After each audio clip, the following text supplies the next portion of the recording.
नमस्कार, पुन्हा एकदा आपले स्वागत आहे. वेतन त्रुटी निवारण समितीचा अहवाल अखेर सादर. अहवालानुसार आता या पदांना लागू होणार सुधारित वेतन, तर मिळणार फरकासह रक्कम. चला तर पाहूया याविषयी सविस्तर बातमी.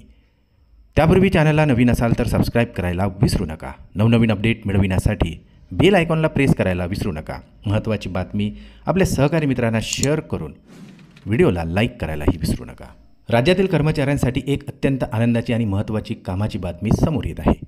7व्या वेतन आयोगामध्ये ज्या पदांच्या वेतन श्रेणीमध्ये त्रुटी आढळून आलेल्या आहेत, अशा पदांना न्यायालयाच्या निर्देशानुसार सुधारित वेतन श्रेणी लागू करण्यासाठी राज्य शासनाकडून वेतन त्रुटी निवारण समितीचे गठन करण्यात आलेले होते. सदर समितीने आपला अहवाल राज्य शासनाकडे सादर केलेला असून ज्या पदांच्या वेतन श्रेणीमध्ये त्रुटी आहेत, अशा पदांना आता सुधारित वेतन श्रेणीकरिता शिफारसी करण्यात आलेल्या आहेत. सदर समितीने अहवाल तयार करण्यासाठी ज्या पदांच्या वेतन श्रेणीमध्ये त्रुटी आहेत, अशा पदांच्या प्रमुखामार्फत निवेदन मागविण्यात आलेले आहे.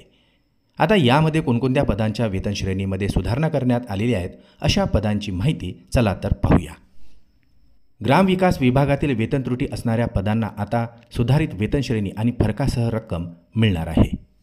यासोबतच आदिवासी विकास विभागातील काही पदांना सुधारित वेतन श्रेणी आणि थकबाकीसह फरकाची रक्कमसुद्धा मिळणार आहे. शालेय शिक्षण विभागातील या पदांना सुद्धा आता सुधारित वेतन श्रेणी मिळणार आहे. वन विभागातील लेखापाल व मुख्य लेखापाल या पदांच्या वेतन श्रेणीमध्ये सुद्धा सुधारणा करण्याची शिफारस करण्यात आलेली आहे.